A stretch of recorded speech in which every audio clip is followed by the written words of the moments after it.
steal this corner. Yeah, you can take it. How do you feel there? You feel you can pump there good? Yeah. Ooh, right there. Got it? Yeah. Okay, all right, here we go. He's doing hip bridge pumps to almost failure.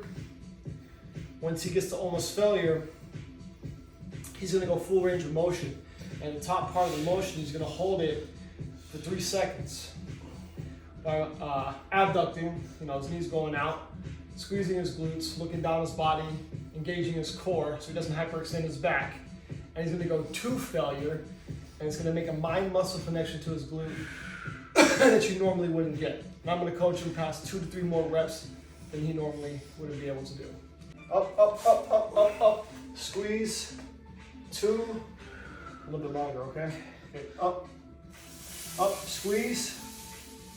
2, and down. 1, come on, push. Push it, that's it, man. That's it, good job. That's failure, all right? How do you feel? I'm smoked. Good, he's got 1 more set. The quad attaches up here. I think it's just the quad, it's not only the hip flexors, like the quads are overactive and pulling everything forward. Correct. And then I think I just feel it up here. Right. Okay. You know what I mean? So it just might be the whole kinetic chain on the Yeah, front. the whole front anterior chain or whatever you want to call Okay. Right. it. Or multiple sessions in a row where we kind of let the quads not take over, let them chill a little bit and then just hammer everything on posterior. It'd be interesting to see if we do kind of get some kind of opening up of the hip flexor, and then maybe those hips Naturally sit.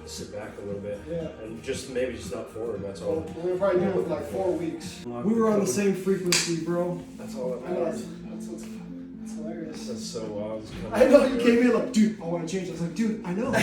You're like, dude, I swear I was saying this like 45 minutes ago. I just had this conversation in the car driving here, dude. Whenever we're talking about fixing body parts, Jason's name always comes up. All the time. Now we've lightened up the weight. We went from 140 down to 110. Okay, so it's 30 pounds less. We're gonna work on more pumps, and then we're gonna work on better range of motion and the full range of motion to failure. Okay? Press it, press it, press it. 3, 2, 1. Great job. Great job. Great work. Dude, that set made it apparent how important it is to get all the way to the squeeze. The full range, right? Because that's what's open. That's the spot where it's opening my hip flexors. But that first set was like so heavy. I feel like I didn't have that push to really lock. You know what I'm talking about? Yeah, like lock it all the way Hit it up. all the way up and then boom, hit it. But that, Right? yeah, right there. Yeah. But that set I was able to get it. So I think that was a good combination. Now we're working his posterior chain, primarily mostly his hamstring and possibly the calf, glute as well, and lower back. He's holding a static hold. He's gonna go to failure. How long he can hold it for to get maximum activation through that whole posterior chain. So, yeah, this is pretty intense as well. Hold it, come on, good. Good job, Sounds like a minute. that's good. Dang. That's pretty good, bro. Yeah. Well, that set was the first time where I could almost tuck my hips. Yeah. When I say tuck, it's probably just neutral, but I could feel my glute firing to hold them stable. And I think when I get too far out, my low back will slowly come off the ground.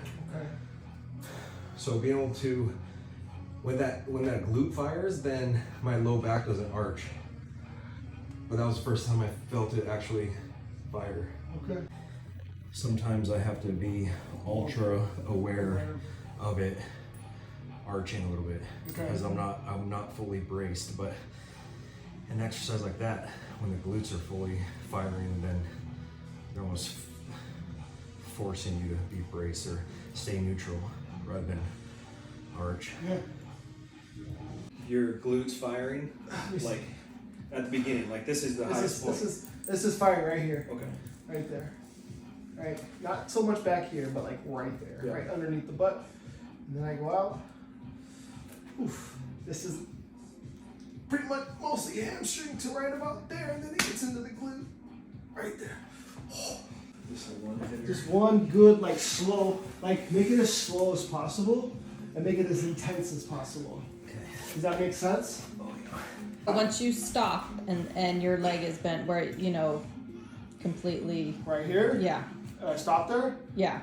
Do you push up like into a bridge at all? Like, do you push down on your heel to try to get up just a little bit more? I should be in a bridge position when I get there. Okay.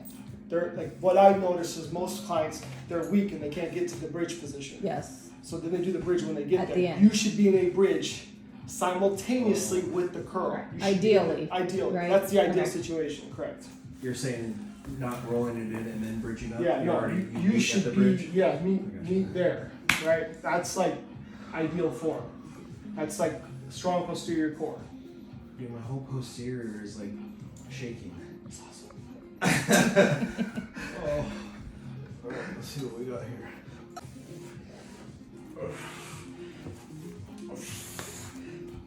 Keep going, keep going, keep going. Now come in. Now keep your hips up. Dig harder and slower. Harder and slower. Keep squeezing. That's good right there. Nice job.